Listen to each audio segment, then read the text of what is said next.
آپ غم میں ہیں، پریشانی میں ہیں، مشکلات میں ہیں، اور دنیا کے تمام اسباب کو استعمال کر کر کے آپ عاجز آ چکے ہیں، تو ادھر ادھر کیوں جاتے ہیں؟ آئیے اپنے پاک کلام، مقدس کلام کی طرف، جو اللہ حکم الحاکمین نے جناب نبی کریم صلی اللہ علیہ وسلم پر نازل فرمائی ہے۔ آپ کے اور میرے لیے یہ ہدایت کی کتاب ہے، رہنمائی کی کتاب ہے۔ پریشانیوں میں سے پڑھیے، مشکلات میں پڑھیے، مصائب میں پڑھیے، آلام میں پڑھیے، تکلیف میں پڑھیے۔ اچھا، ایک وظیفہ آپ کو وہ ہے کو جو پیر صاحب بتاتے ہیں، کوئی بزرگ بتاتے ہیں، اب اس کی قبولیت ہے یا نہیں ہے، آیا وہ قبول ہوگا، آیا اس کے صدقے اللہ قبول کریں گے آپ کی دعاؤں کو یا نہیں کریں گے، اب یہ ایک وہمی باتیں ہیں، ظنی باتیں ہیں، یقینی بات تو کوئی نہیں ہے۔ لیکن قرآن نے جن مصائب اور آلام اور جو غموں کے اندر جن دعاؤں کا تذکرہ کیا ہے، ان کی قبولیت کی مہر خود قرآن کریم کے اندر ہے۔ خود قرآن نے ان کی قبولیت کا اعلان کیا ہوا ہے۔ خود قرآن نے کہا کہ یہ دعائیں قبول ہوئی ہیں۔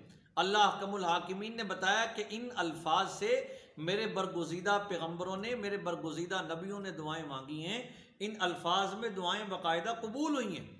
اب حضرت یونس علیہ السلام، آپ جب کبھی غم میں ہیں، جب پریشانی میں ہیں، تکلیف میں ہیں، حضرت یونس علیہ السلام کی اس دعا کو پڑھیے نا۔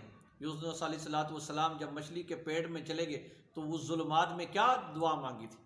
فنادا فی الظلمات، قرآن نے کہا اللہ الہ الا انت سبحانک انی کنت من الظالمین۔ آپ یہ دعا پڑھیے، مشکل میں پڑھیے، آپ پر جب کوئی پریشانی ہے، تکلیف ہے، لا علاج بیماری میں مبتلا ہو، گھر کے اندر فقر، پڑھیں لا الہ الا انت سبحانک انی کنت من الظالمین، اور یہ آیت کریم ہے۔ اچھا، اب اس کی قبولیت کی مہر، قبولیت کا اعلان، قبولیت کی تصدیق خود قرآن نے اگلے جملے میں کر دی ہے۔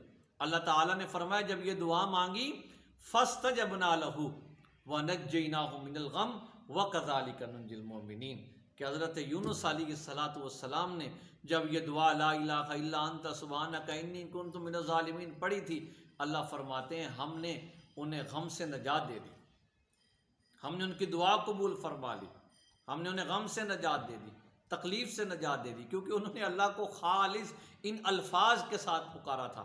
دنیا کے اسباب عاجز آ چکے تھے۔ آپ کبھی ایک مرتبہ قرآن کو آزمائیے تو صحیح، قرآن کو ایک مرتبہ کبھی پڑھ کے تو دیکھیں، ان دعاؤں کا کبھی استعمال کر کے تو دیکھیں۔ اللہ تعالیٰ نے پھر آگے یہی فرمایا وَكَذَلِكَ نُنْجِي الْمُؤْمِنِينَ، اسی طرح ہی ہم مومنین کو نجات دیتے ہیں۔